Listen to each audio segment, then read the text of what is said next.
মাওলানা মুহাম্মদ ওয়ালা আলি সাইয়্যিদিনা মাওলানা।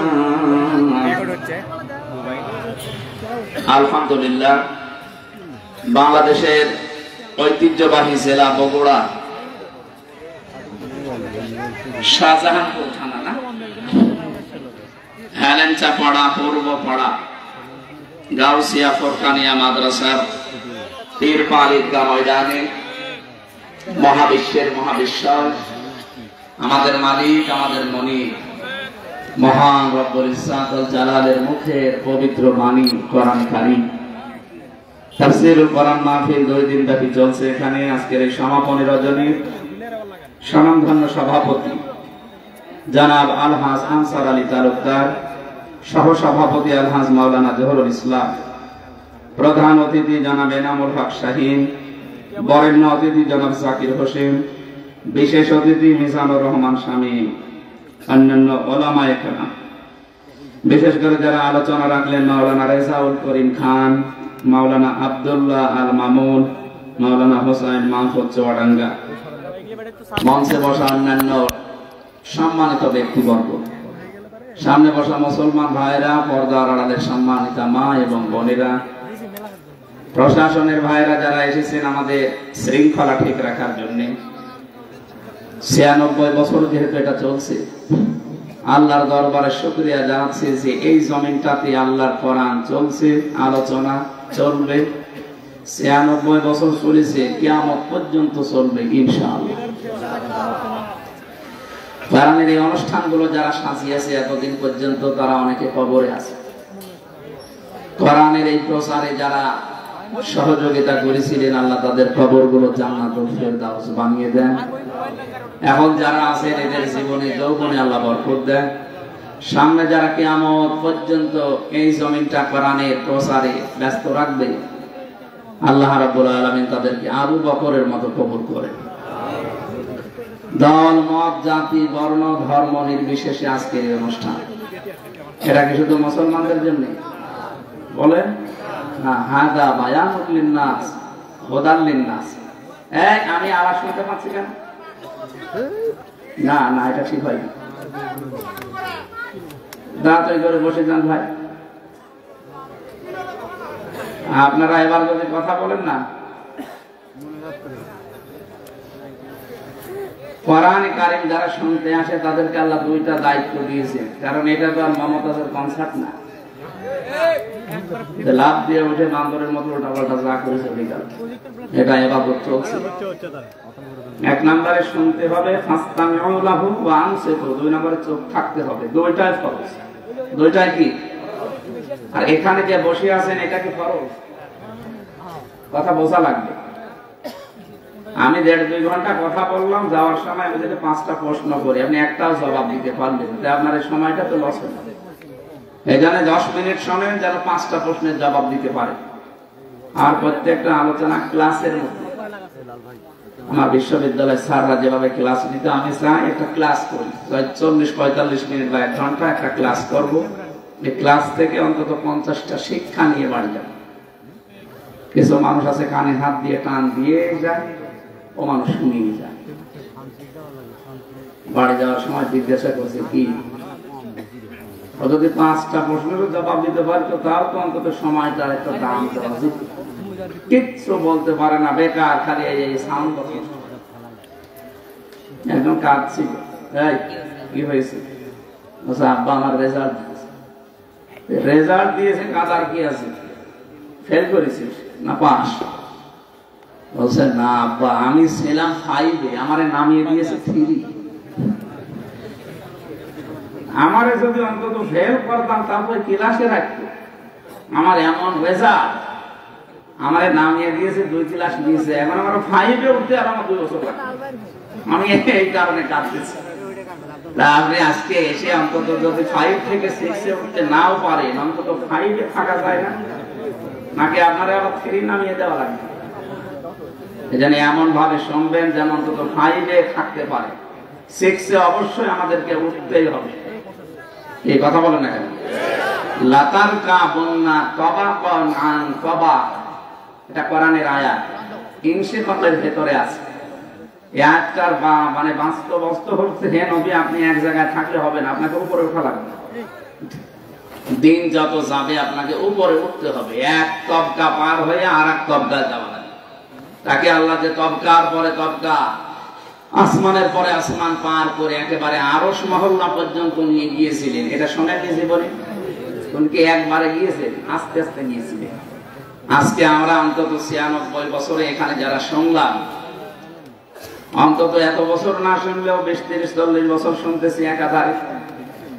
আগে যা ছিলাম কোরআন শোনার পরে যদি ওই রকমই থাকে, আপনার আর শোনার দরকার নেই, আপনি অন্য কাজের মধ্যে। ডাক্তারের কাছে আমরা যারা যাই, প্রত্যেকটি বাচ্চা নিয়ে গেলে ডাক্তার আগে ওজন দেয়। আগে কি করে? আমার এই যে আজকে 53-54 দিন হয়ে গেল, একটা মেয়ে হয়েছে, পরে ডাক্তারের কাছে নিয়ে গেলে আগে ওজন দেয়। ওজন দেওয়ার পরে এখন 5 বছর পরে যদি ওর ওজন দিয়ে দেখে যে ওই 5 বছর আগে যা ছিল এখনো তাই আছে, ও কি সুস্থ না অসুস্থ? অসুস্থ। আপনি 96 বছর কোরআন শুনছেন, এটা তো আল্লাহর বাণী, আপনার ভেতরে তো প্রতিক্রিয়া আসার কথা, কিছু আসে না। আমরা এরকম শ্রোতা হব না, আমরা এমন শ্রোতা হতে চাই যেন এখান থেকে 5 কেজি ওজন ছিলাম, আজকে যেন অন্তত 6 কেজি করে নিয়ে যেতে পারি। আমার কথা বুঝতেছে? আল্লাহ তুমি আমাদেরকে তাওফিক এবং ধৈর্য দিও, বলেন আমিন। তাহলে শুনতে আসি যারা, তাদের দায়িত্ব আল্লাহ কয়টা দিলেন? 1 নম্বরে চুপ থাকবে, যত কিছু হয়ে যাক কথা বলা যাবে না, যা হোক খুব বেশি হলো ইশারা করবে। 2 নম্বরে শুনতে হবে, এটা মনে হয় আমি বানালাম না? সূরা আরাফ 204 নম্বর আয়াতে আল্লাহ জানিয়েছেন, ওয়াইদা কুরিয়াল কুরআনু ফাসতামিউ লাহু ওয়া আনসিতু লাআল্লাকুম তুরহামুন। রহমত নাযিল হবে এখানে যদি তোমরা শুনতে পারো আল্লাহর কোরআন আর চুপ থাকতে পারো। যেহেতু আপনি বসে আছেন, এটা কিন্তু ফরজ না, আগের যে দুইটা বললাম এটাই ফরজ। শুনবেন ফরজ, চুপ থাকা ফরজ, আরে বসে থাকা নফল। বসে থাকা কি? আফদালুল ইবাদাতি তিলাওয়াতুল কোরআন। পৃথিবীতে যত নফল ইবাদত আছে, সবচাইতে নফল ইবাদতের ভেতর উত্তম এই কোরআনের অনুষ্ঠান। এখানে কোরআন পড়া হবে, শোনা হবে, বোঝা হবে, এটা উত্তম নফল ইবাদত। কিন্তু চুপ থাকা আর শোনা কি? বলেন বলেন। কাউকে সালাম দেওয়া কি ফরজ? সুন্নাহ। সালাম দেওয়া কি? কিন্তু সালাম শোনার পরে জবাব দেওয়া, দেখেছেন? সালাম দেওয়া সুন্নাহ, অথচ জবাব দেওয়া ওয়াজিব। না দিলে আপনার ওয়াজিব তরক করার গুনাহ হবে, আর ওয়াজিব তরক করলে কবিরা গুনাহ হবে। ও সালাম না দেওয়া ভালো ছিল না? এই অনুষ্ঠান করে যদি আপনার গুনাহ হয়ে যায়, মানে এটা না দিয়ে গুনাহ যেটা হয়, এটা একটু শান্তিও পাওয়া যেত, ওটা দেওয়াই ভালো ছিল না। আমরা এসেছি আমাদের কিছু নেওয়ার জন্য, সুতরাং আপনারা যা করছেন শ্রোতার দায়িত্ব পালন করেন। এখন আমি যারা বলতে আসে, যারা, তাদের দায়িত্ব কি? আল্লাহ রাব্বুল আলামিন বলেন, ওয়ানসালনা ইলাইকা যিকরা লিতুবাজ্জিনা লিন-নাসি মা নুসিলা ইলাইহিম ওয়া লাআল্লাহুম ইয়াতাফাক্কারুন। সূরা নাহলের 44 নম্বর আয়াতের শেষের দিকে আছে, হে নবী, এই কোরআন আপনার প্রতি আমি নাযিল করেছি, শুধু চুমা খাবেন আর মাথার উপরে রেখে দেবেন। হ্যাঁ, কেন দিলাম আপনাকে এটা জানেন? লিতুবাজ্জিনা লিন-নাস, আপনি মানুষের সামনে ব্যাখ্যা করবেন, বিবৃতি দেবেন, স্পষ্ট ভাবে গোপন করবেন না কিছু। শব্দের দিকে খেয়াল করে শোনেন, লিতুবাজ্জিনা লিন-নাস। আপনি যখন মানুষের সামনে ব্যাখ্যা দেবেন, কি মানুষ যারা বুঝে গেছে। লাম শব্দ ব্যবহার করা হয় আরবি গ্রামার অনুযায়ী 13টা অর্থে। প্রথম অর্থ হচ্ছে লাম ব্যবহার করা হবে যাদের জন্য তারা জীবিত হওয়া লাগবে। আল্লাহ এখানে যে লিন-নাস দিয়েছেন, এটা মৃত মানুষের জন্য না, জীবিত মানুষের জন্য। সুতরাং কোরআন প্রচার করা লাগবে, কোরআন ব্যাখ্যা করা লাগবে তাদের সামনে যারা জীবিত। কিন্তু শব্দটাকে 15.5 বছরে আমরা পাল্টিয়ে ফেলছি। এই দেশে জীবিত মানুষদের সামনে কোরআনের ব্যাখ্যা করা কত কঠিন হয়ে গিয়েছিল। 14 জায়গায় অনুমতি নেওয়া লাগবে এরকম একটা অনুষ্ঠান করার জন্য। যারা দায়িত্বে ছিলেন সরাসরি হয়তো বলেননি যে আমরা হতে দেব না, কিন্তু যেন না হয় এইরকম ব্যবস্থা আপনি করে রেখেছিলেন। 14 জায়গায় কেউ যাবেও না, ও ছাতা কোরআনের অনুষ্ঠান যাতে মাতাল হলো তাহলে ঠিক ছিল, কারণ জানে যে দেশে 96% মুসলমান। অন্তত আরসাই করে কোরআনের বিরুদ্ধে ডাইরেক্ট অবস্থান নিয়ে টিকে থাকা যাবে না।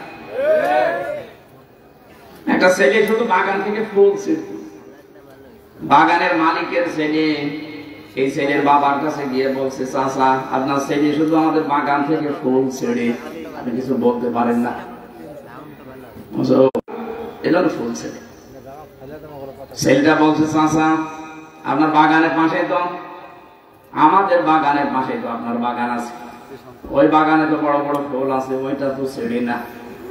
ওর মাথা যদি খারাপ হবে তো ওইটা তো ছেড়ার কথা। চাচা বলছে, ভাতিজা মাথা খারাপ, তবে অত খারাপ না। ওদের মাথা খারাপ হয়ে গিয়েছিল 15.5 বছরে, তো এত খারাপ হয়নি যে সরাসরি বলবে কোরআন চলতে দেব না। তো যেন না চলে এরকম কাজ সব ওরা করেছে। ওরা জীবিত মানুষদেরকে শোনাতে দিত না। হ্যাঁ, মানুষ মরে গেছে, আপনি কোরআন পড়েন। যারা কোরআন প্রচারে কোরআনের ব্যাখ্যায় বাধা দিত, ওদের বাবা মারা গেলে আমার এই দিকে নিয়ে বলতো কোরআন পড়েছেন। আরে ভাই, আপনার বাপ তো মরেই গেছে, ওর জন্য তো আর কোরআন শরীফ না। ও যতদিন জীবিত ছিল ওই পর্যন্ত ওরা শোনাতে পারলে, কাজ করতে পারলে কাজ হতো। ও মরে গেছে, এখন ওরা আমি শুনিয়ে কি করবো? যাদের জীবন কোরআনের উপরে চলে না, এই মানুষগুলো যদি মরণের পরে হাফেজ দিয়ে, মাওলানা আলেম দিয়ে কোরআন পড়ায়, যেই কয়টা আয়াত পড়বে ওগুলো যদি ওর প্র্যাকটিক্যাল লাইফে না থাকে, ওর আরো আযাব বাড়বে। ফেরেশতা এসে কথা দেবে, ওই কি বলে হাফেজ, ইউসিকুমুল্লাহু ফি আওলাদিকুম লিযযাকারি মিসলু হাযযিল উনসায়াইন। তেলাওয়াত যখন অবশ্যই করবে, আয়াত পড়বে না, পড়বে না? আলহামদুলিল্লাহি রাব্বিল আলামিন থেকে শুরু করে এ পর্যন্ত যখন আসবে, ফেরেশতা কিন্তু গোতা দিয়ে বলবে কি কে আয়াত করেছি বলেছিল। এক ছেলে যা পাবে, 2 মেয়ে তাই পাবে, এটা আল্লাহর নির্দেশ। কিন্তু বহু মানুষ এই দেশে ছেলের নামে সবই লিখে দেয়, আর মেয়েকে বলে তোর জন্য দোয়া করে দিলাম।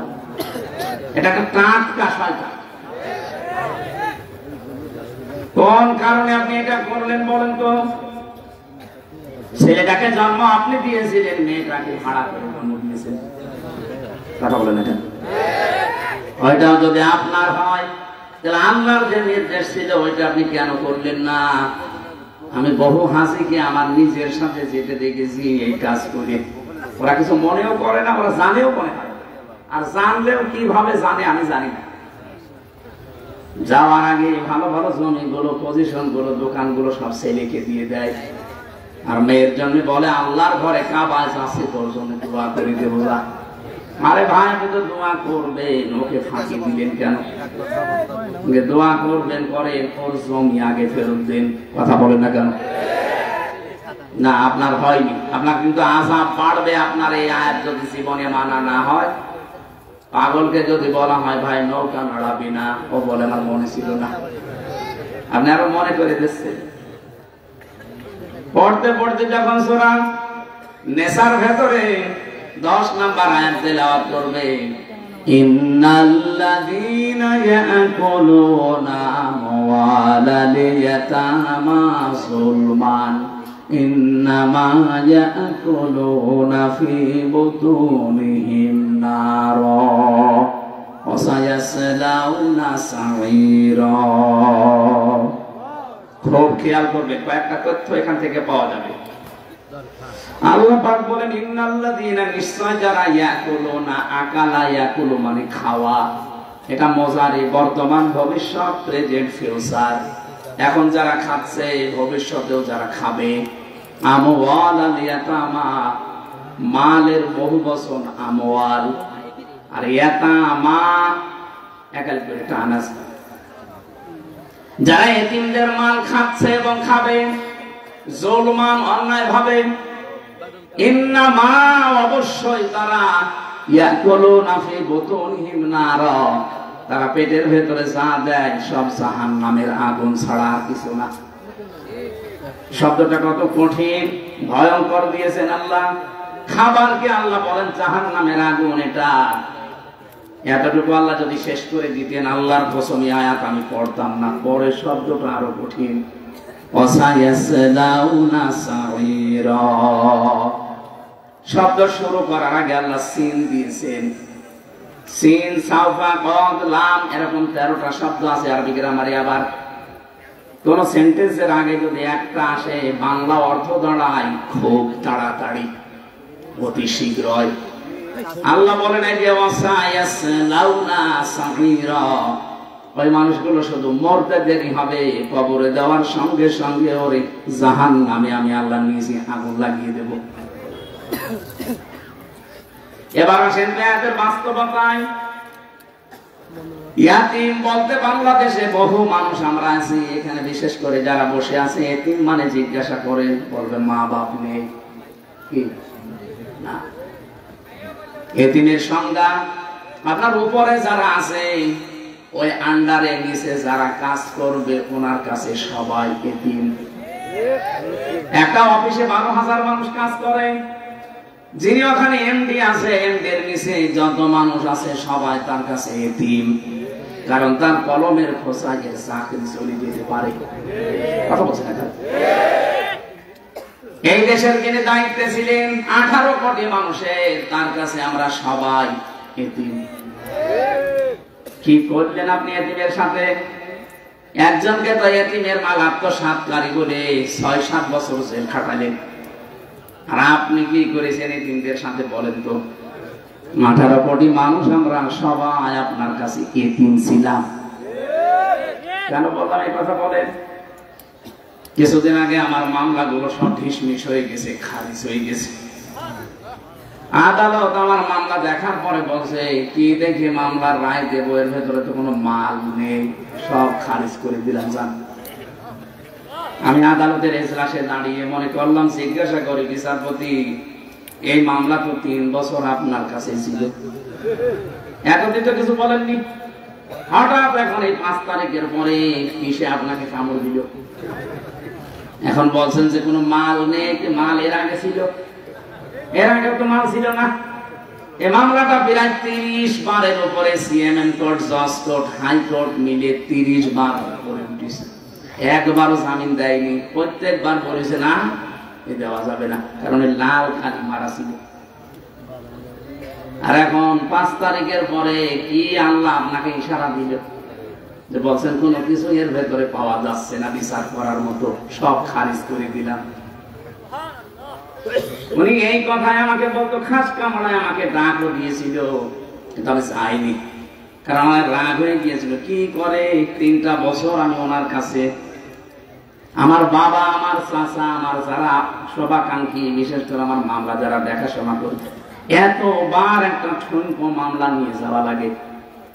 কিন্তু উনি এই কথাই বলতো, হুজুর আমার কিচ্ছু করার নেই, আমার হাত বাঁধা ছিল। কি বাঁধা ছিল? বলেন তো, একটা হাইকোর্টের বিচারপতি যদি বলে আমার হাত বাঁধা ছিল, তো কোন দেশে ছিলাম আমরা টের পাচ্ছি? এদেশে 1628টা চেয়ার আছে। এই চেয়ার ক্ষমতা চেয়ার, 1628টা চেয়ারের একটা মাত্র চেয়ারে হাত খোলা ছিল, বাকি সব চেয়ার ছিল হাত বাঁধা। কথা বোঝেন আমার? ওই যে একটা চেয়ারের হাত বাঁধা খোলা ছিল, ওরা যখন পালিয়ে গেছে পুরা 1629টা, 1627টা চেয়ার সব হাত আবু সাইদের মতো খুলে গেছে। এবার মামলা দেখে আর বলে না, যা, আগে তো জামিনও দিত না, এখন বলছে খারিজ করে দিলাম। তার মানে উনিও পর্যন্ত এতিম ছিল, ওনার উপরে যারা আছে তার কাছে। কথা বোঝেন? আপনি এতিমের সাথে কি করেছেন বলেন তো? এতিমের দিকে চোখ গরম করে তাকানো নিষেধ, তারে ঘাড়ে ধাক্কা দেওয়া নিষেধ। অথচ এতিমের সব অধিকার নষ্ট করে আপনি নিজে ক্ষমতায় বসে আছেন। 18 কোটি মানুষ আমরা এমন এতিম হয়ে গিয়েছিলাম, কাশি দেব তাও জিজ্ঞাসা করে দেওয়া লাগতো যে কাশি দেব।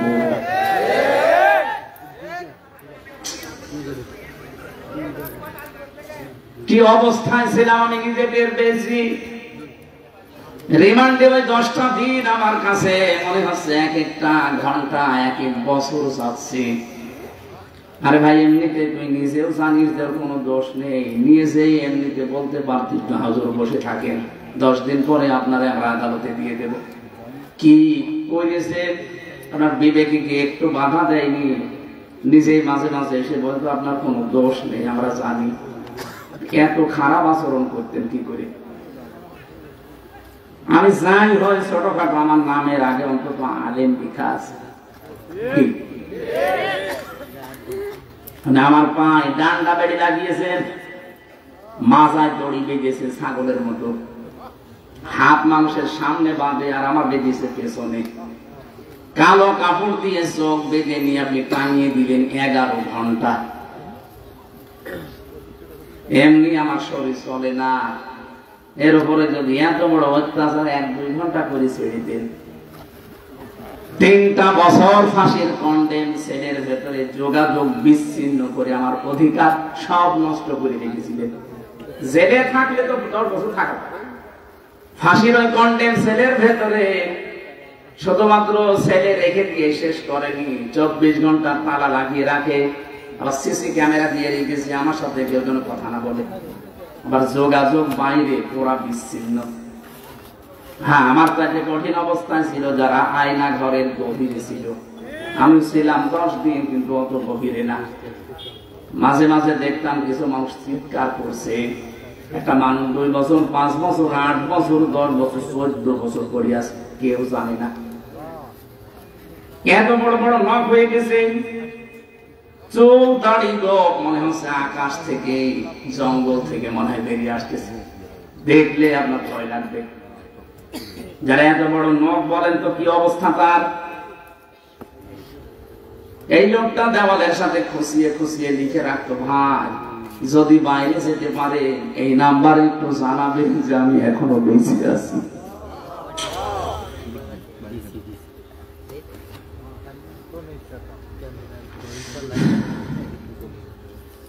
এতিমদের সাথে যা করা হয়েছে পৃথিবীর ইতিহাস পাল্টিয়ে ফেলেছেন, অথচ বিশ্ব নবীকে পর্যন্ত আল্লাহ জানিয়েছে, হে নবী সাবধান এতিমের ব্যাপারে। আর আইতাল্লাযী ইউকাযযিবু বিদ্দীন ফাযালিকাল্লাযী ইয়াদউল ইয়াতীম। আপনি কি ওই মানুষগুলোকে দেখেননি? আপনি ইস্তেফহাম, প্রশ্নবোধক চিহ্ন, ইন্টারোগেটিভ সেন্টেন্স। এটা নবীকে আল্লাহ প্রশ্ন করছেন, হে নবী আপনি কি ওই মানুষগুলোকে দেখেননি যারা কিয়ামত যে হবে এটা বিশ্বাস করে না? নবীজি বলেন, ওই আমার সামনে যারা আসে তো দেখে মনে হয় সব কিয়ামতে বিশ্বাসী মানুষ, এদের চেহারা সুরত দেখলে মনে হয় যে আকাশ থেকে মনে হয় জিবরাইল ওকে ফেলে দিয়েছে, এত সুন্দর চেহারা, কিয়ামত বিশ্বাস করে না। মানে আল্লাহ বলেন, হ্যাঁ আমি যেগুলো বলছি দেখেন এগুলোর ভেতরে আছে কিনা।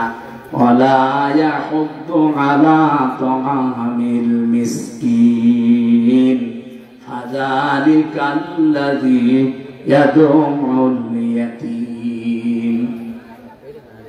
যারা এতিমের গলায় ধাক্কা দেয়, মিসকিনকে খাবার দেয় না, এখানে ইয়াহুদ্দু শব্দের শাব্দিক অর্থ উৎসাহ দেওয়া, নিজে না পারলে অন্যকে দিয়ে উৎসাহ দেওয়াবেন। মিসকিন সাকানা ইয়াসকুনু থেকে শব্দটা এসেছে। মিসকিন মানে যে মানুষের ঘর বাড়িও নেই, যে মানুষটা সব সময় শুধু থাকার জায়গা কোথায় পাওয়া যায় কোথায় পাওয়া যায় এই চিন্তা করে। আর ইয়াতামা শব্দটা তআম থেকে বলা হয়। তআম মানে খাদ্য, যে লোকটা খাবারের চিন্তায় থাকে, খাবারের টেনশনে থাকে, এই মানুষটাকে এতিম বলা হয়। এই জন্য সাফ পাতা এতিমের ব্যাখ্যায় উপরে যারা আছে তার নিচে যত মানুষ আন্ডারে কাজ করবে সবাই তার কাছে এতিম। এইভাবে যদি বাংলাদেশি শব্দটা বোঝার পরে আমরা কাজে লাগাতাম, এদেশে কোন মানুষের অধিকার তার অধীনস্থ যারা আছে নষ্ট হতো না। আজ কত মানুষ তার উপরে চেয়ারে বসতে পারে, কিন্তু এতিমরা যারা দাঁড়িয়ে আছে উপরে কলমের খোসা দিয়ে তাকে উপরে উঠতে দেয় না। এই 15.5 বছরে বহু মানুষের অধিকার আপনি নষ্ট করেছেন।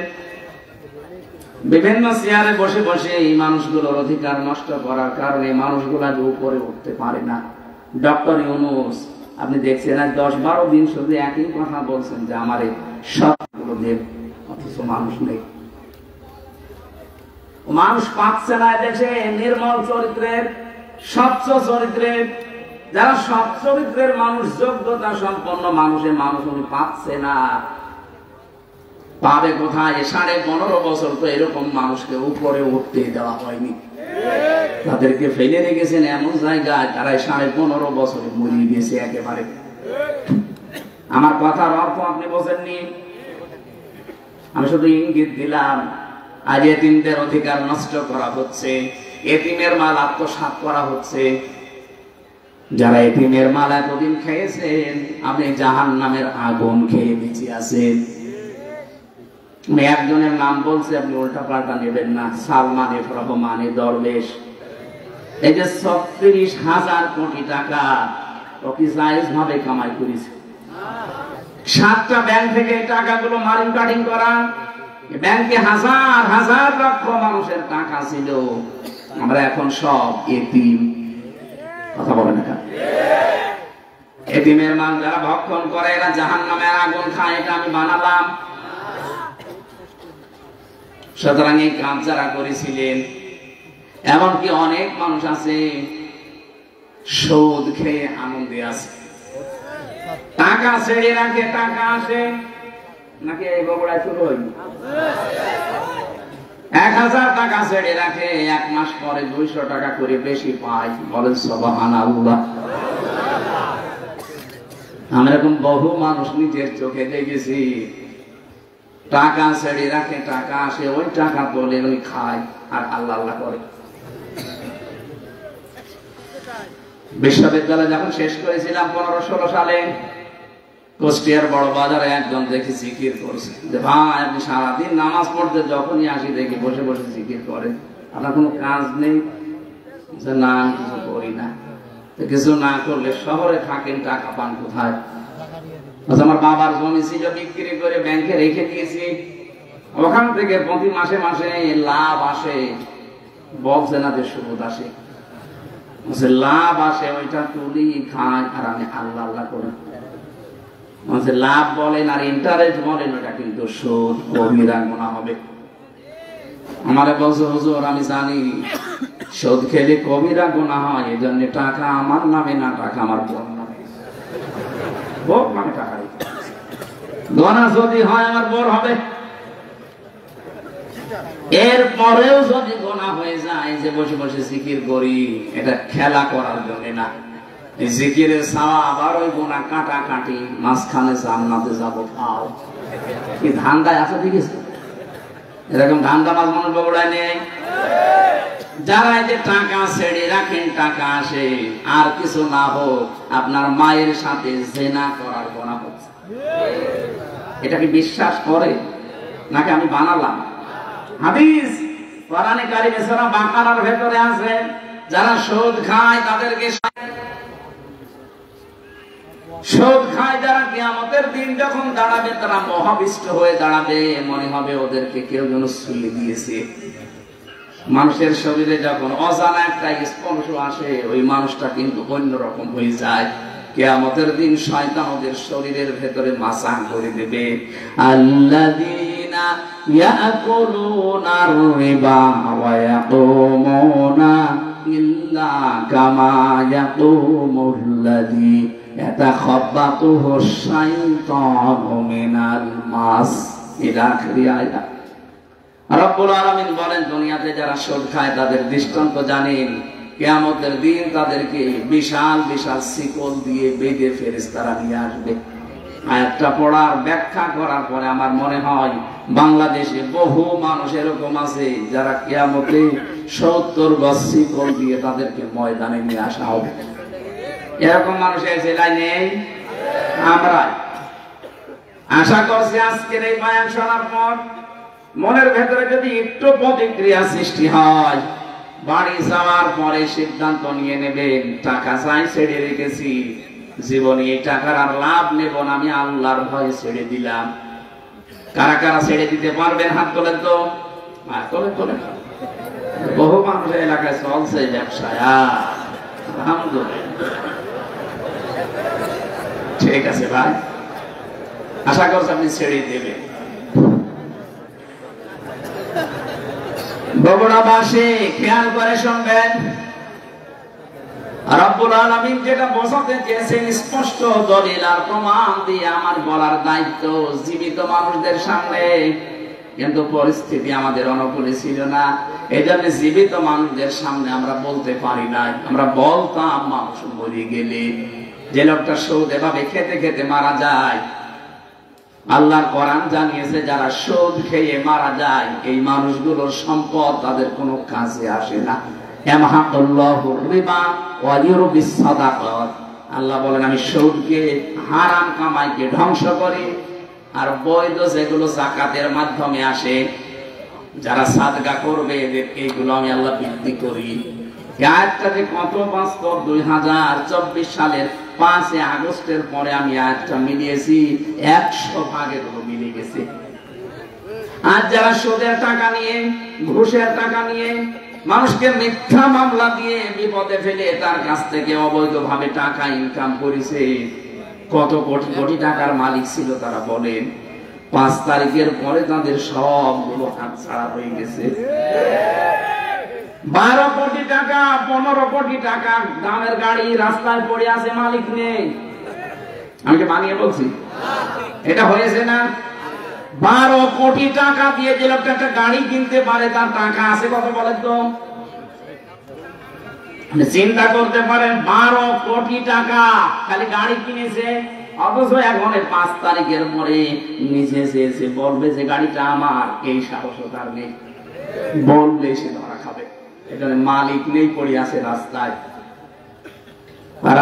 আল্লাহ 1000 বছর আগে বিশ্ব নবীকে আয়াতটা শুনিয়েছেন, হে নবী, ফাতিলকা বুয়ুতুহুম খাবিয়াতাম বিমা যালামু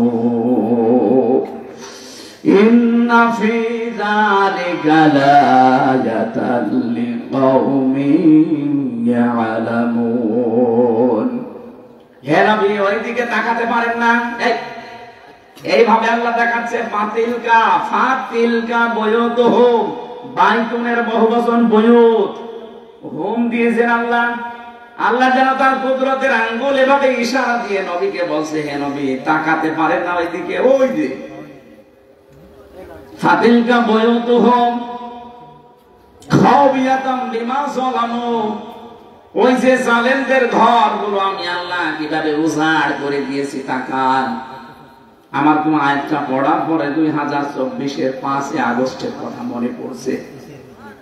দেখেন 2024-এর 5 আগস্টের পরে দেশে যত জালেমের ঘর ছিল অধিকাংশ ঘরগুলো আজ উজাড় গৃহ হয়ে গেছে।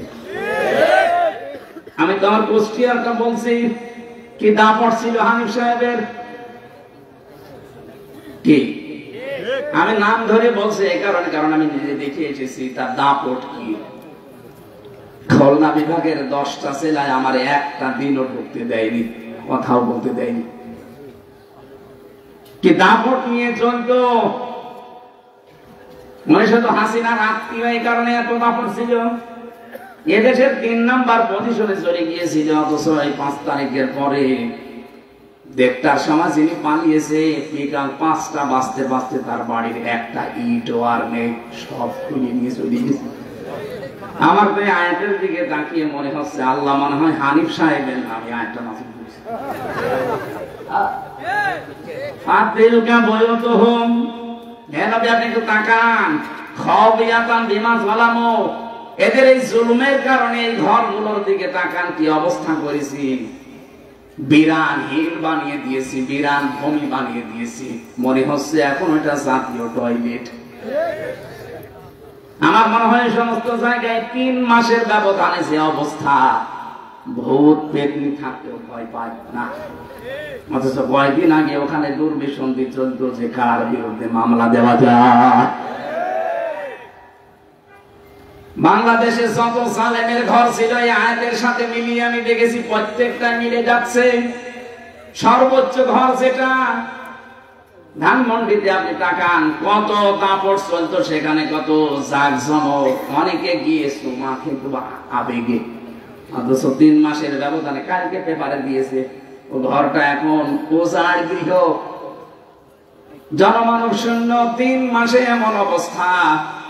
3 বছর যেতে দেন, আবু জেহেলের বাড়ি যদি ইন্টারন্যাশনাল পায়খানা হতে পারে, জালেমদের যে সমস্ত জায়গাতে জুলুম, অত্যাচার, নির্যাতনের জন্য আয়না ঘর বানিয়েছে, টর্চার সেল বানিয়েছে, গোপন ঘর বানিয়ে মানুষকে নিয়ে পিটাতো, এই জায়গাগুলো আমার আল্লাহ এই দুনিয়াতে মানুষের সামনে দেখাবে, এগুলো জাতীয় টয়লেট হয়ে যাবে। খাবিয়াতান শব্দের শাব্দিক অর্থ হচ্ছে ভয়ঙ্কর ভাবে আমি আল্লাহ উপস্থাপন করবো এই বাড়িগুলোকে, এই ঘরগুলোকে। কারণ কি, বিমা জলামো, এখানে বসে বসে জালেমরা সিদ্ধান্ত নিত। এখান থেকে একটু চিন্তা ভাবনা আসেন আপনার, এই জালেমদের ঘর বাড়িগুলো যদি আজ অবস্থা হয়ে যায় মাত্র কয়েকদিনের ব্যবধানে, আগামীতে কোনো মানুষ যদি চেয়ারে বসে আবার এই জালেমদের মতো আচরণ করে, তাদের বাড়ি ঘর আল্লাহ এরকম বিরান ভূমি বানিয়ে দিতে পারে। আমি তো বাস্তব ওয়াজ করছি। কুষ্টিয়ার একজনের নাম বললাম, কয়েকদিন আগে দিনাজপুরে গিয়েছিলাম, কি দাপট তার বাড়ি এখন পর্যন্ত মনে হচ্ছে শয়তানের ঘর হয়ে গেছে। এটা আমাদের শিক্ষা নেওয়া আজকে উচিত। অনেকে কিন্তু এখনো পর্যন্ত এ ধান্দায় আছে, আগে চেয়ারে বসি দেখেন কি করি। আপনি যদি আবার ওই জালেমদের মতো আরম্ভ করেন, আপনাকে ওই ইতিহাস নিন্দিত, ঘৃণিত, ওই হিটলারের মতো, চেঙ্গিস খানের মতো, বিশেষ করে যারা জালেম তাদেরকে যেভাবে চিহ্নিত করে রেখেছে ইতিহাস, আপনাকেও করে রাখবে। ইয়াজিদ, কি সুন্দর নাম, অথচ এই নামটাকে আল্লাহ ঘৃণিত করে দিয়েছে, গালি বানিয়ে দিয়েছে। কোন হিন্দুকে যদি বলেন ভাই ছেলে হয়েছে ইয়াজিদ রাখেন, ও বলবে ইয়া কি করে, ইয়াজিদ একটা নাম নাকি, ওটা একটা গালি, কথা বলে না কেন? অথচ নামটা কত সুন্দর, ইয়াজিদ। এত সুন্দর নামকে যদি আল্লাহ জুলুম করার কারণে ঘৃণিত বানিয়ে দিতে পারে, আপনার নাম যতই সুন্দর হোক, যুগের আবর্তনে, কালের বিবর্তনে দেখবেন ইতিহাস আপনাকে ঘৃণিত করে দিয়েছে। এ দুনিয়ায় শয়তানও আপনার নাম রাখতে রাজি হবে না। এই জন্য থামেন, কারো জীবনে যেন জুলুম এসে না যায়। এজন্য অবৈধ ইনকামের টাকা পয়সা যারা এতদিন রেখে গেছেন, 2টা ক্ষতি হবে আপনার।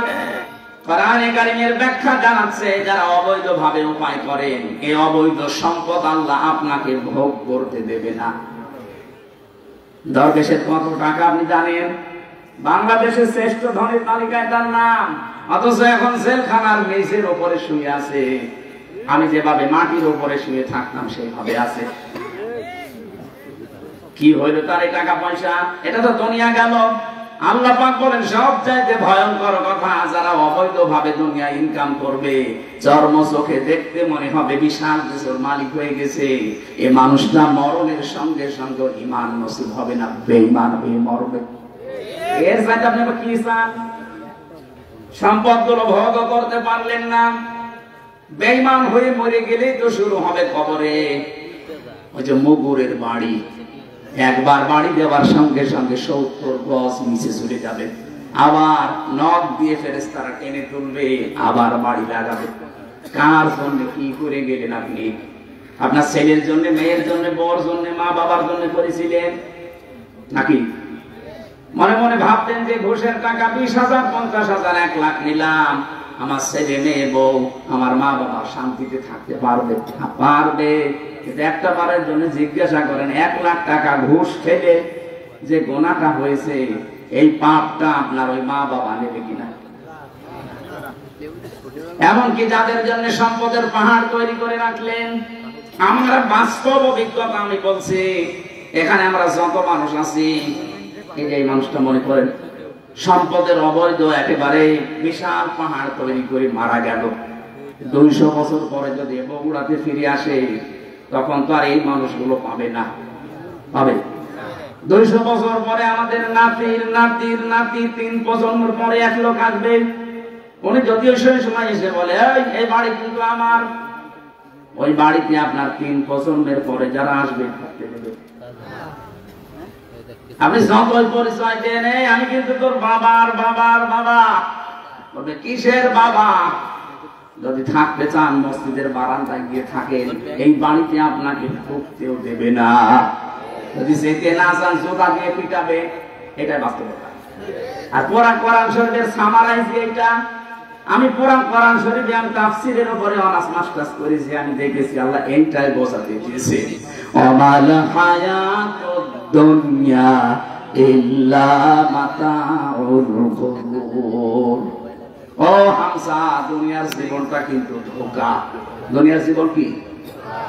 তোমার মা বাবা ভালোবাসে ঠিক আছে, একটু কিছু করে দেখো ওই মা বাবার ভালোবাসা হারিয়ে যাবে। তোমার স্ত্রী ভালোবাসে ঠিক আছে, সন্তানাদি তোমারে ভালোবাসে, একটু উল্টা পাল্টা কিছু করে দেখো ভালোবাসা সব পালাবে। পৃথিবীর জমিনটা ধোঁকা, যার জন্য যা করছেন বৈধটা না হয়ে অবৈধ হলে ওরাই আপনার বিপক্ষে কিয়ামতে জাহান্নামে দেওয়ার জন্য ব্যস্ত হয়ে পড়বে। ডাক দিয়ে বলবে ওয়াকালাল্লাযীনা কাফারু রব্বানা আরিনাল্লাযাইনি আযাল্লানা মিনাল জিন্নি ওয়াল ইনস লাহুম কুলুবুন লা ইয়াফকাহুনা বিহা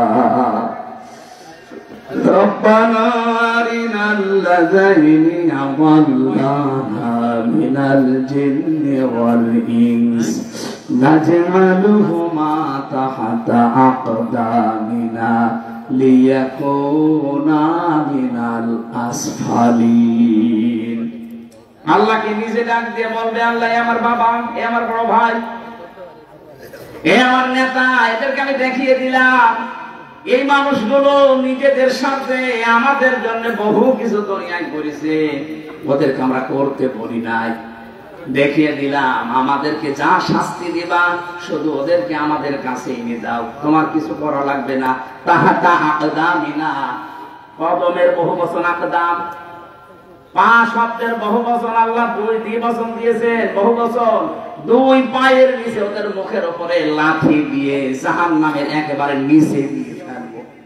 ওই সন্তান বলবে যে সন্তানকে 2 তলা বাড়ি বানাতে গিয়ে আপনি বৈধ অবৈধ দেখেননি, বাবা শাহজালাল সব হালাল। এরকম পাগল দেশে নেই, আছে মানে আমরা যেন পাগলামি আর না করি সামনে। সুতরাং ব্যাখ্যা যখন যেটা করব কোরআনে কারীম দিয়ে, আমার দায়িত্ব হবে জীবিত মানুষদের সামনে সঠিক কথাগুলো তুলে ধরা। আর যারা জীবিত মানুষ শুনবে তাদের দায়িত্ব কি? না লিতো বাজ্জিনা লিন্নাস, আল্লাহ পাক বলেন লাআল্লাহুম ইয়াতাফাক্কারুন, হে নবী আপনার সামনে যারা এই কথাগুলো বুঝবে, শুনবে, অনুধাবন করবে, এরা যেন বাড়ি যেয়ে চিন্তা ভাবনা করে। সুতরাং শুধু 1 বছর পরে পরে শুনতে আনবেন আর গরুর মতো জীবন কাটাবেন না, শোনার পরে বাড়ি যেয়ে চিন্তা ভাববেন। তাই তো আমি যদি 200 বছর পরে আবার বগুড়ায় ফিরে আসি, আমার নিজের আপন জনরা তো আমার বাড়ি উঠতে দেবে না। আল্লাহ আমাদেরকে তুমি এই পাগলামি থেকে অন্তত বাঁচাও। এটা হবে, এর প্রশ্নের জবাব আল্লাহ আগেই পাঠিয়ে দিয়েছেন। এরপরও যদি আমরা কেউ ফেল করি, আমার মনে হয় ওরা 5 থেকে নামিয়ে দেওয়া দরকার কিছু। আল্লাহ আমাদের বোঝ দাও, বলেন আমিন। কোরআনে কারীমের 6666টি আয়াত, মাত্র একটা আয়াত পড়েছি, সূরা হামিম সেজদা 30 নম্বর আয়াত। আমাকে আল্লাহ এই মাথার ভেতরে যে জ্ঞান দিয়েছে, এই আয়াতে যত কথা আছে আমার কাছে ব্যাখ্যা নোট করা আছে। আমার মনে হয় মরণ পর্যন্ত যদি আয়াতটা ব্যাখ্যা করা হয় তারপরও শেষ হবে না, এত কথা এর ভিতরে লুকানো আছে। আমরা যতটুকু পারি এবার তাফসীর আকারে কথা বলবো ইনশাআল্লাহ। কোরআনে কারিমে এবার আহ্বান জানাচ্ছে ইন্নাল্লাযীনা ক্বালু রাব্বুনাল্লাহ, অবশ্যই যারা এই কথা বলতে পারে আমাদের রব আল্লাহ, ইস্তেকামত পয়দা করে, দৃঢ়তা নিয়ে অটুট থাকে, অটল থাকে, স্থিতিশীল থাকে, তাতানাজ্জালু আলাইহিমুল মালায়েকা, তারা বিপদে পড়লে আমি আল্লাহ গ্যারান্টি দিলাম তাদের জন্য ফেরেশতা নাজিল করে সাহায্য করবে। আমি জানি এই কথা শোনার পরে আমাদের 100% বিশ্বাস অনেকের নেই।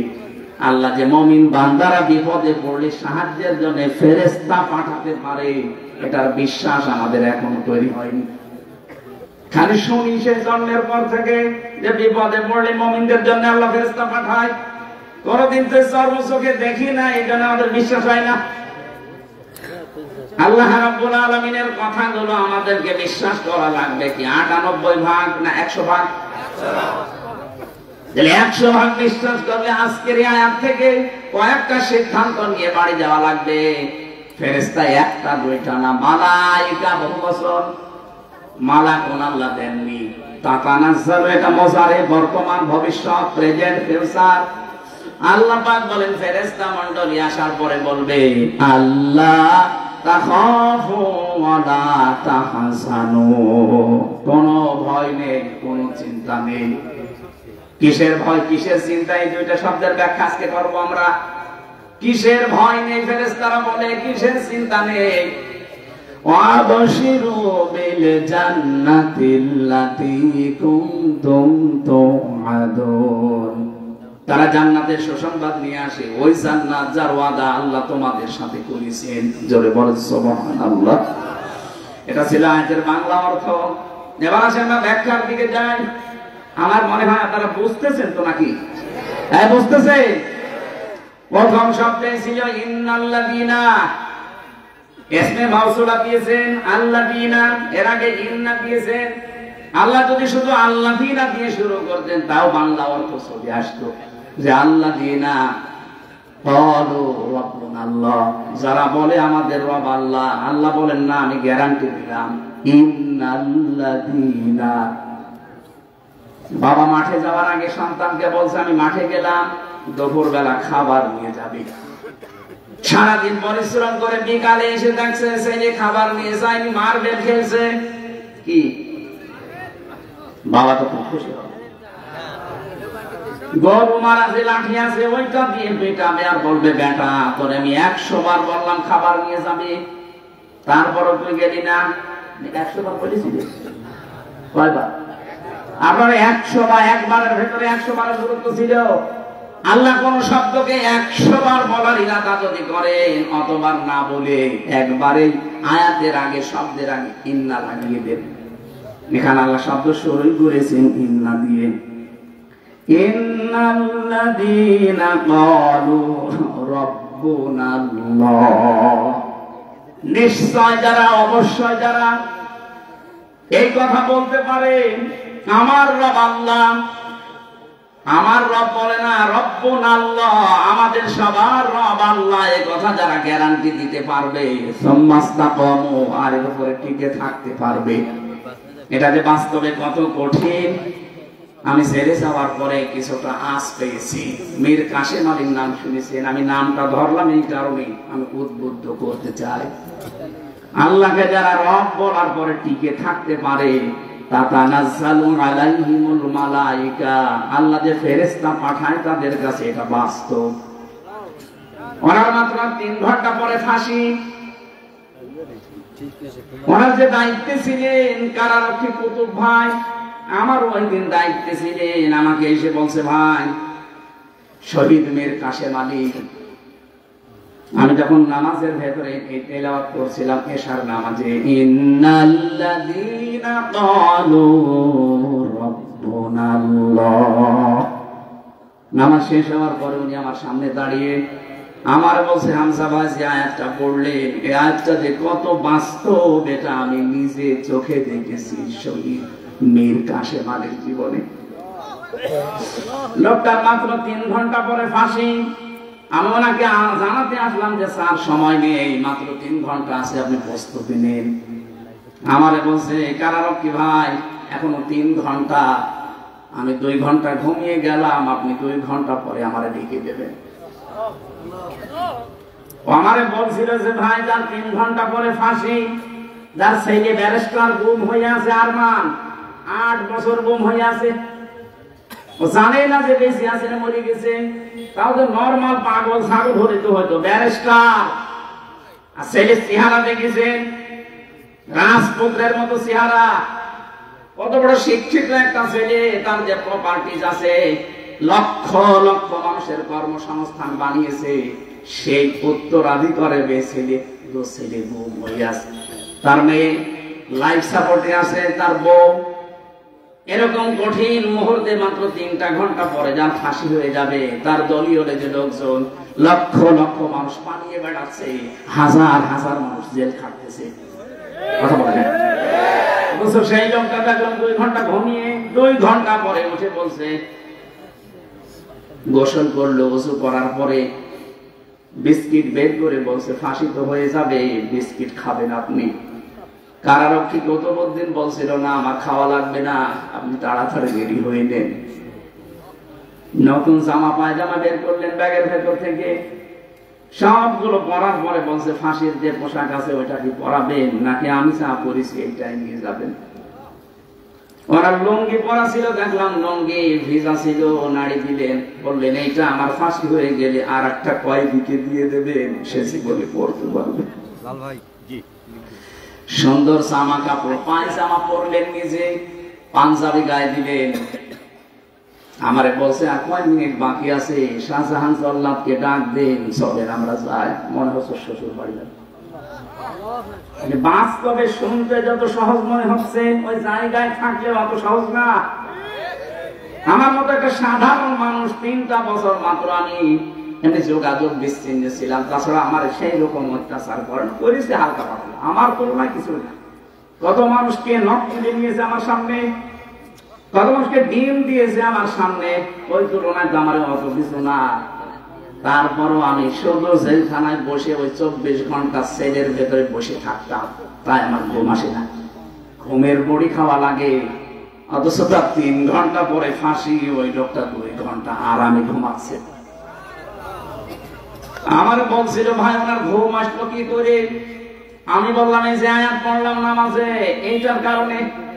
যারা আল্লাহকে সত্যিই মন থেকে রব বলার পরে টিকে থাকতে পারে, যত ঝড় ঝাপটা আসুক না কেন, দুনিয়া একদিকে আমার রব একদিকে, এই সিদ্ধান্তের উপরে যারা অটল থাকতে পারে, কোরআন গ্যারান্টি দিচ্ছে তাদের বিপদে আপদে আল্লাহ ফেরেশতা নাজিল করে। অবশ্যই ফেরেশতা তার কাছে এসেছিল, মাস্ক নিয়ে এসেছিল, নয়তো এই 2 ঘন্টা তার ঘুম আসার কথা না। কারণ আমি নিজে সাক্ষী, ঘুমের বড়ি সিটাক্সিন খেয়ে কষিয়াম খেয়ে আমার ঘুম আসে না। খালি আমার ছোট মেয়েটার চিন্তা হতো কি করছে সে, অথচ তার নিজের ছেলে গুম হয়ে গেছে।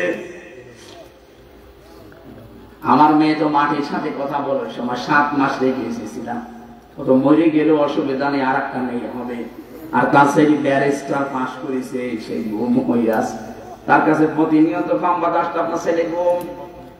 আপনার স্ত্রী লাইফ সাপোর্টে পড়ে আছে, বাঁচতেও পারে নাও বাঁচতে পারে।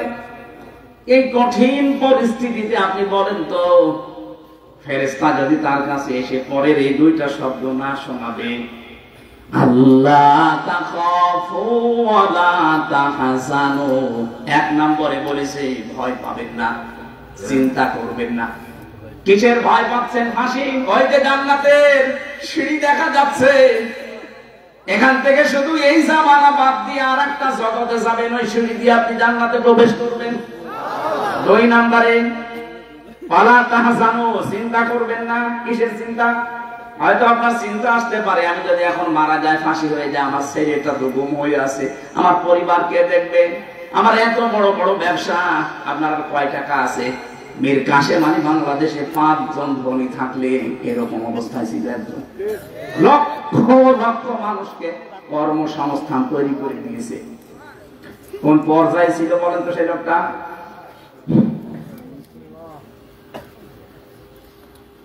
যার শুধু হাতের এরকম ইশারা দিলে লক্ষ লক্ষ মানুষ ওঠে বসে। আমার কথা তো ছাগলও শোনে না। মুরগি যে যাদের বলা হয় মুরগি ধান খাস না, মুরগি আরো চড়ে চড়ে খায়। আর তার কি ক্ষমতা আল্লাহ দিয়েছিলেন, পাওয়ার দিয়েছিলেন সারা বাংলাদেশে না সারা পৃথিবীতে। মুসলিম বিশ্বে তার একটা নাম ছিল আলাদা।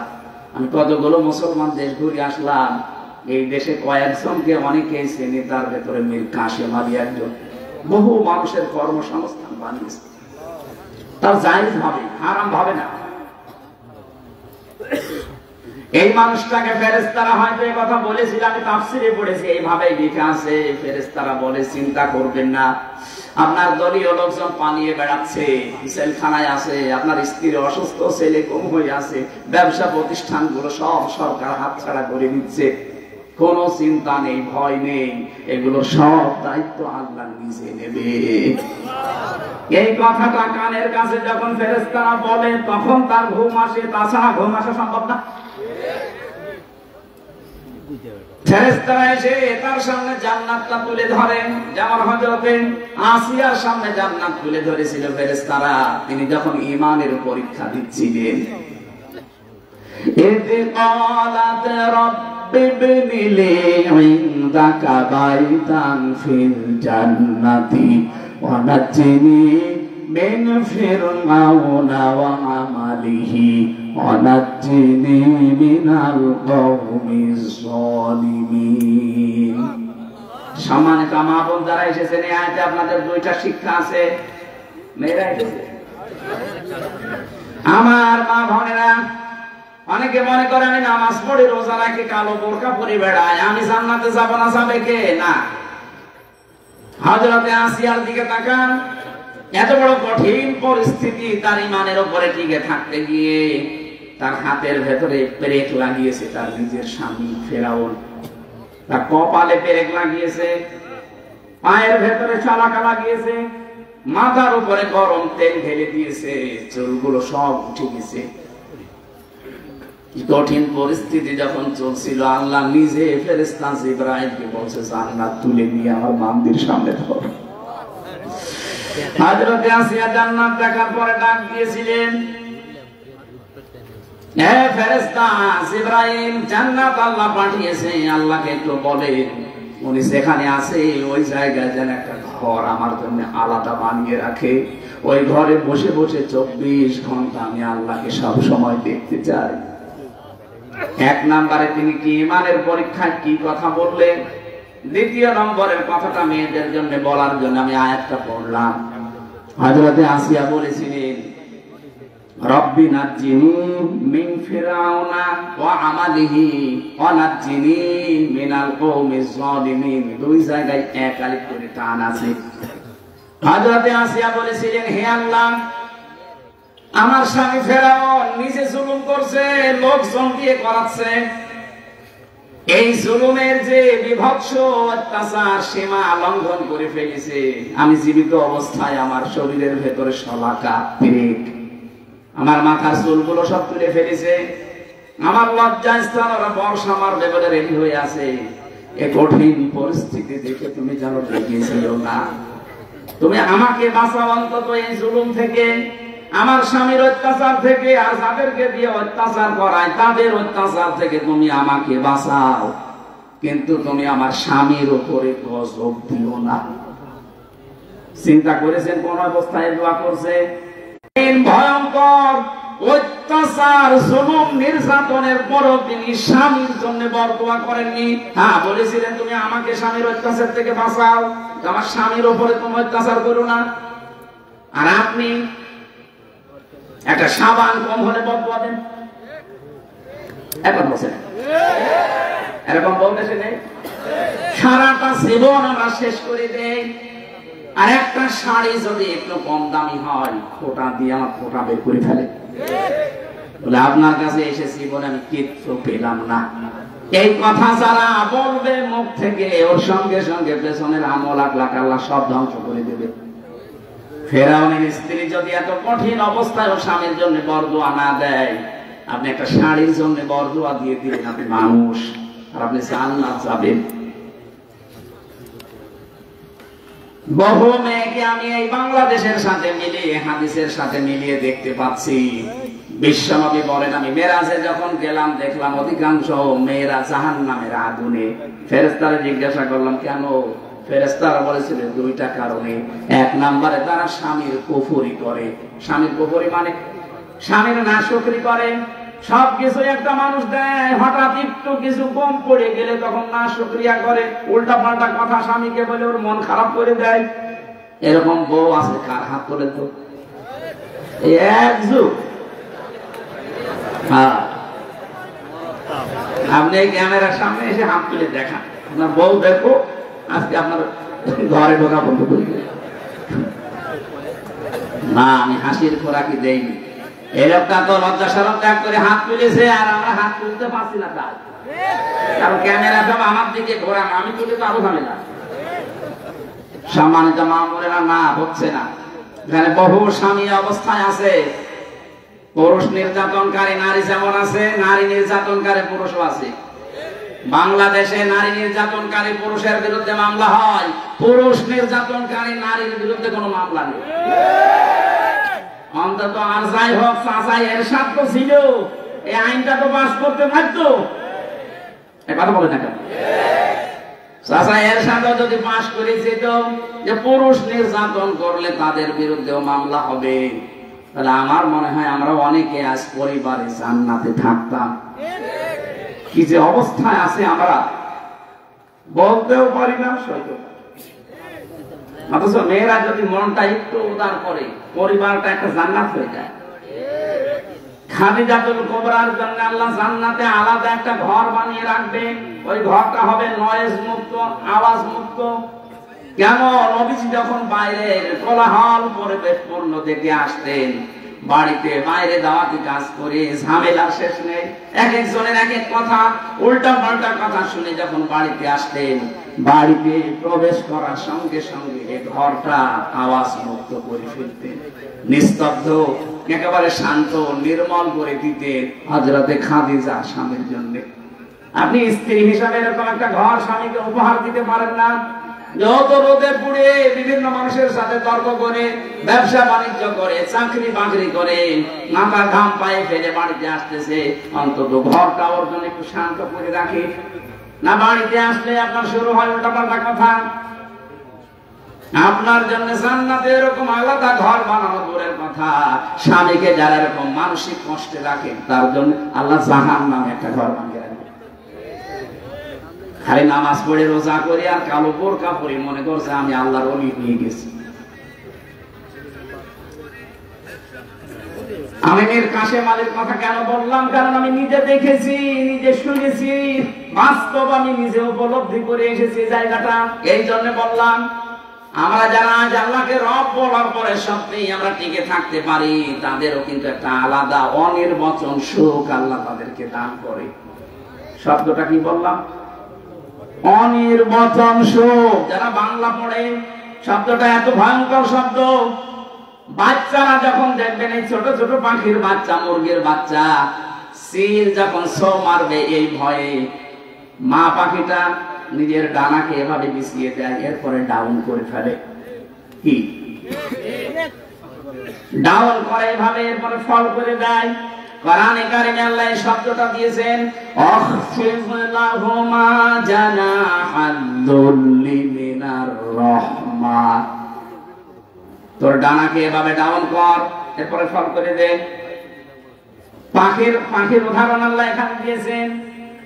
পাখিটা যখন নিজের বাচ্চাগুলোকে এভাবে ডানা ডাউন করে ফল করে দেয়, বাচ্চাগুলো নিচে যাওয়ার পরে পর যখন লেগে যায়, একটার সাথে আরেকটা পর লাগে, এত মোলায়েম হয়, এত সফট হয়, এত কোমল হয়, এত সুন্দর লাগে ওই নিচের জায়গাটা। বাচ্চারা নিচে বসে বসে একটা কিচির মিচির আওয়াজ করে। বাংলাতে এই শব্দটাই বলা হয় অনির্বচন সুখ। আল্লাহ পাক বলেন, এই মানুষগুলো আল্লাহকে রব বলার পরে যদি সত্যি টিকে থাকতে পারে, ওর মনের ভেতরে একটা অনির্বচন সুখ আমার পক্ষ থেকে আমি আল্লাহ দান করি। আমরা কিন্তু এখনো পর্যন্ত ওইটা পাইনি। আমরা যারা পুরুষ মানুষ আছি, আমাদেরকে যদি পবিত্র করতে হয় নিজের নফসকে, নিজের শরীরটাকে যদি পবিত্র রাখতে হয়, দুইটা ঔষধ আল্লাহ মেয়েদের ব্যাপারে আমাদেরকে দিয়েছে। লিল মুমিনিনা ইয়াগুদ্দু মিন আবসারিহিম ওয়া ইয়াহফাযু ফুরুজাহুম যালিকা আযকা লাহুম ইন্নাল্লাহা খাবীরুম বিমা ইয়াসনাউন। সূরা নূর 18 নম্বর পারা 12 নম্বর পৃষ্ঠা 7 নম্বর লাইনে 30 নম্বর আয়াতে আছে, আল্লাহ বলেন, হে মুমিন নারীরা, মুমিন পুরুষেরা, মহিলা যারা আছে, বেগানা মেয়ে লোক দেখলেই চক্ষুকে নিম্নগামী করবা আর লজ্জা স্থানের হেফাজত করবা। এই দুইটা যদি করতে পারো, এটা তোমাদের জীবন পবিত্র করে রাখবে। আজ হাজারো মানুষের চোখ ঠিক নেই, চোখের এই গুনার কারণে আমরা অনেকেই জাহান্নামের দিকে এগিয়ে যাচ্ছি। 2 নাম্বার, আমাদের লজ্জা স্থান ঠিক নেই। এখানে যেটা ব্যবহার করা দরকার সেই জায়গায় না দিয়ে অন্য জায়গায় ব্যবহার করে। কথা বলেন ঠিক কিনা? এর জন্য অনেক মেয়ে লোক দায়ী আছে। একটা মেয়ে লোককে আল্লাহ যা দিয়েছে, সে যদি তার স্বামীকে উজাড় করে দিতে পারে, আমার মনে হয় কোনোদিন কোন স্বামী তার বউ ছাড়া অন্য কোন জায়গায় লাইন করবে না। দেখলে, তার মানে এই লাইন চলছে। সম্মানিত মা বোনেরা, আপনার স্বামী কিন্তু এখানে বসে আছে, তার মানে ঝামেলায় আছে। আপনাকে আল্লাহ যা দিয়েছে আপনার স্বামীর জন্য দিয়েছে, সুতরাং উজাড় করে দেবেন, সে যেন অন্তত পরকীয়া প্রেম না করে। আর আমরা যদি বাঁচতে চাই, এই দুইটা ঔষধ আজকে থেকে অ্যাপ্লাই করা লাগবে। বেগানা মেয়ে লোক দেখলে চোখ নিম্নগামী করবেন, কষ্ট হলেও নিজের লজ্জা স্থানকে হেফাজত করে রাখবেন। মাত্র 15 দিনে আমল করে দেখেন, নিজের স্ত্রীকে রাজরানী মনে হবে নিজের কাছে। এটা পরীক্ষিত আমল। আল্লাহ পাক বলেন, চোখের আর লজ্জা স্থানের হেফাজত করতে পারলে আমি আল্লাহ নিজে তার অনির্বচন সুখ দেওয়ার জন্য নিজে জামিনদার হয়ে যায়। যদি বলেন সুবহানাল্লাহ। যে পর্যন্ত এসেছিলাম, এবার আসেন আমরা দ্বিতীয় শব্দের ব্যাখ্যায় যাচ্ছি। আমরা যারা বলতে পারি আমাদের রব আল্লাহ, শব্দটা কি শুরু করলেন? আল্লাহ রব। আল্লাহর 5000 নাম আছে, তার ভেতরে প্রথম নাম দিলেন আল্লাহ রব। কি দিয়েছে? বলেন, রব কাকে বলে?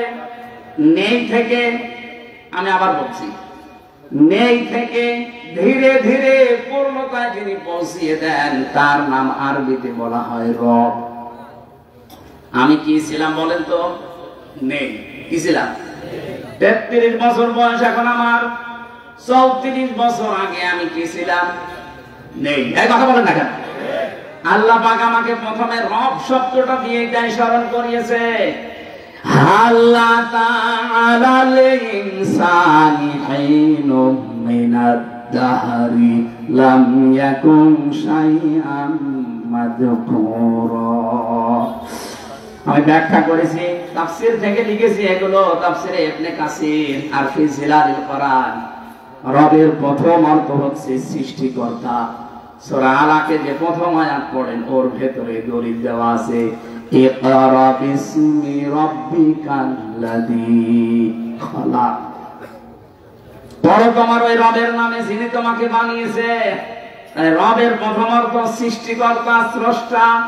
আমাদের স্রষ্টাকে আরো জোরে, যারা রব হিসাবে আল্লাহকে মানবে, তাদের এই দুর্বল জায়গায় আল্লাহ একটু আঘাত দিয়েছেন। তুমি কিন্তু নেই ছিলে, নেই থেকে আমি আস্তে আস্তে তোমাকে আজ হামজা বানিয়ে এই চেয়ারে বসিয়ে দিয়েছি। দ্বিতীয় নম্বরে রবের ব্যাখ্যায় পেয়েছি, রব মানে রিজিক দাতা। শুধু আমাকে সৃষ্টি করে শেষ করে দেননি, আমাকে রিজিকও দিয়েছেন। মায়ের পেট থেকে শুরু করে এখনো পর্যন্ত রিজিক দিচ্ছে কে? দলিল দেওয়া আছে সূরা জুমারের 50 নম্বর আয়াতে। এক একটা শব্দে এত কথা ব্যাখ্যা করা আছে, আমি রাত বেশি হয়ে যাচ্ছে বলে সামারাইজ করে ফেলছি। 3 নম্বরে রব মানে মাবুদ, যিনি ইবাদত পাওয়ার একচ্ছত্র মালিকানা, তার যোগ্যতা আছে। পৃথিবীতে বহু বহু কিছু আছে, তারা ইবাদত পাওয়ার জন্য চেষ্টা করেছিল, নিজেকে দাবি করেছিল, কিন্তু ইবাদত পাওয়ার যোগ্যতা তাদের ছিল না। ফেরাউন নমরুদেরা নিজেরাই খোদা দাবি করে বলেছিল আমার ইবাদত করো। আল্লাহ পাক বলেন না, ইবাদত পাওয়ার যোগ্যতা শুধু আমার, কারণ আমি বানিয়েছি তোদেরকে আমার ইবাদত করার জন্য। এই ব্যাখ্যাটা দিয়েছেন সূরা জারিয়া 56 নম্বর আয়াতে, ওমা খালাকতুল জিন্না ওয়াল ইনসা ইল্লা লিয়াবুদুন। 4 নম্বরে রব মানে আইনদাতা। আমি শুধু তোকে ইবাদত আমার করবি কিভাবে? আমার আইনগুলো মানার মাধ্যমে। 500 আইন আমি তোকে দিলাম, শরীয়তের বিধান, আইন, নিয়ম নীতি। আমরা বাংলাদেশে আমরা মাত্র একটা আইন মানি, তাও পূর্ণাঙ্গ না, অর্ধেক। অথচ কোরআনে আইন আছে 500। আমি একটাও যদি মানলাম, এখনো 900 কি 499টা বাকি আছে। আপনি রব মানেন কি করে? কবরে যাওয়ার পরে তো বলবে মার রব্বুকা। বাঙালি হিসাবে যদি বলে ফেলেন রব্বি আল্লাহ, ফেরেশতারা বলবে দাঁড়া। রব মানে 4 নম্বরে আইনদাতা। আল্লাহর কোন কোন আইন মানতিস একটু বলতো, ওরা খেয়ে যাবেন। 5 নম্বরে রব মানে অভিভাবক। এখানে 102 নম্বর আয়াতে আছে। রব শব্দের ভেতরে যে 5টা অর্থ, 19টা পেয়েছি, সামারাইজ করে আমি 5টা বেশি ব্যবহার হয় পুরা কোরআনে, এই জন্য এগুলো লিখলাম। আপনি একটা একটা করে মিলিয়ে দেখবেন। সৃষ্টিকর্তা, এরপরে সৃষ্টিকর্তার পরে তিনি আমাদের রিজিক দিয়েছেন, এরপরে তিনি আমাদের ইবাদত পাওয়ার একচ্ছত্র মালিকানার যোগ্যতা নিয়ে বসে আছেন। 4 নম্বরে তিনি আইন দিয়েছেন আমাদের চলার জন্য। 5 নম্বরে তিনি আমাদের অভিভাবক। এটা যদি বিশ্বাস নিয়ে পড়তে পারতাম আর মানতে পারতাম, আমেরিকাকে আজ আমরা অভিভাবক মনে করতাম না, ভারতকে অভিভাবক মনে করতাম না, জাপানকে অভিভাবক মনে করতাম না। যেই কথাগুলো আমরা বলেছি, এই 5টা অর্থের ভেতরে সব যেন আল্লাহ সামারাইজ করে এর ভেতরে ঢুকিয়ে দিয়েছেন। এই 5টা যারা জীবনে মানতে পারবে, আল্লাহ বলেন 2 নম্বরে লাগবে এর উপরে। ঝড় ঝাপটা আসবে আল্লাহর আইন মানতে গেলে, না আসবে না? আসবে। আপনাকে টিকে থাকা লাগবে। যদি সত্যি টিকে থাকতে পারেন, ফেরেশতা আসবে সাহায্যের জন্য, মাস্ট বি। আল্লাহর ঘোষণা মিথ্যা হয় না। আমরা ওই পর্যায়ে যেতে পারি না, এই জন্য আল্লাহ সাহায্য পাই না। ভয় নেই, চিন্তা নেই, এই কথা বলতে আসবে। ওয়াবশিরু বিল জান্নাহ, সুসংবাদ দিতে আসবে ওই জান্নাতের, যার ওয়াদা আল্লাহ নিজে কোরআনে কারিমে করেছেন। এই আয়াতগুলো এইভাবে আমল করার মাধ্যমে আল্লাহর পুরস্কার, আল্লাহর সুসংবাদ, যেটা মরণের আগে তিনি ফেরেশতার মাধ্যমে আমাদেরকে দেবেন, সবার জীবনে আল্লাহ ওই পর্যায়ে যেন তুলে দেন। বলেন আমিন। মানুষের ঠিক মতো বসার আগে আদায়ের ব্যাগ দেওয়ায় আদায় কিছুই হয় না। এখন আবার ফের করা লাগবে। ব্যাগটা যাবে, যারা ব্যাগ নিয়ে যাচ্ছে, আমরা দয়া করে টাকা পয়সা যারা এনেছিলেন, আগামীতে যেন এটা বন্ধ হয়ে না যায়। অন্তত 100 বছর হোক, আর 4 বছর হলে 100 বছর হয়ে যাবে। যারা যাচ্ছে, টাকা যদি আপনার কোরআনের এই প্রচারে খরচ না হয়, তো কোথায় খরচ করবে টাকা? ওই দরবেশের মতো টাকা নিয়ে কবরে যাবে? যারা টাকা দেওয়ার মতো আছেন, 2 টাকা হলেও দিয়ে যাবেন। এই জানতো কয়েকজন যাচ্ছে ভেতরে, কই লোক কই? এই জানতো, তাড়াতাড়ি যান। এদের যেন ঋণই রাখবেন না, তাহলে আগামী বছর এরা ভয় সাহস হারিয়ে ফেলবে, আর করবে না। যারা যাচ্ছে আপনারা কিছু না হলেও কিছু দেন। সুবহানাল্লাহ, আলহামদুলিল্লাহ, লা ইলাহা ইল্লাল্লাহ, সুবহানাল্লাহ। চাকরি শেষে প্রভিডেন্ট ফান্ডের টাকা নেওয়া জায়েজ আছে কিনা? 100 ভাগ জায়েজ আছে। যেহেতু 13 ভাগ সুদ হিসাব করে চাকরি শেষে টাকা দেয় না, আপনার এই টাকা নিয়ে ওরা বিভিন্ন জায়গায় খাটায়, ওখান থেকে যে টাকাটা লাভ হয় ওইটা দেওয়ার নিয়ম। আমরা এই যে ব্যাংকিং ব্যবস্থার মাধ্যমে এখন প্রশ্ন দিলেন, এটা আগামীতে কোন জায়গায় আসলে এটা বিস্তারিত একটা ব্যাখ্যা আছে সূরা বাকারায়। আমরা এখন প্রশ্নের উত্তর দেওয়ার আর এখন আর সময় নেই। যারা টাকা পয়সা এনেছিলেন অবশ্যই আপনারা দিয়েছেন। আমি 11টা বাজে, এখন শেষ করে দোয়া করার মাধ্যমে শেষ করে বিদায় নিতে চাচ্ছি। কালকে দিনের বেলা আছে সকাল 10টায় সেই জামালপুরে, এই জন্য আমি শেষ করলাম। আল্লাহুম্মা আমিন।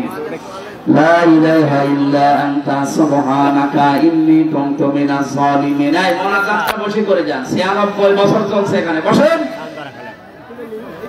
মোনাজাতের পরে আমার জেলখানায় লিখিত কিছু বই আছে, গাড়িতে পাওয়া যায়, যাওয়ার সময় নিয়ে যাবেন। অনেক তথ্য দেওয়া আছে সৃষ্টি জগৎ নিয়ে।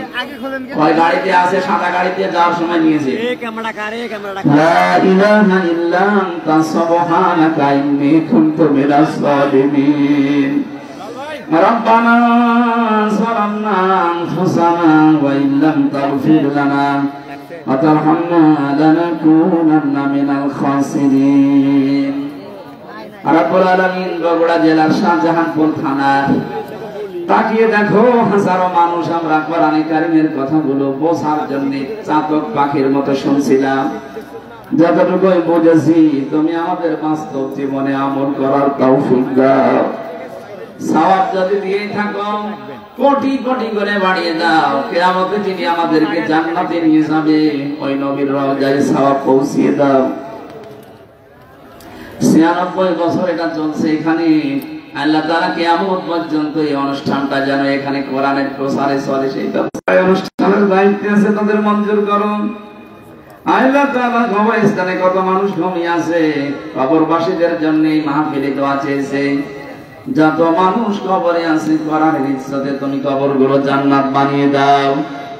মা বোনদেরকে তুমি ফাতেমার মতো, খাদিজার মতো বানিয়ে দাও।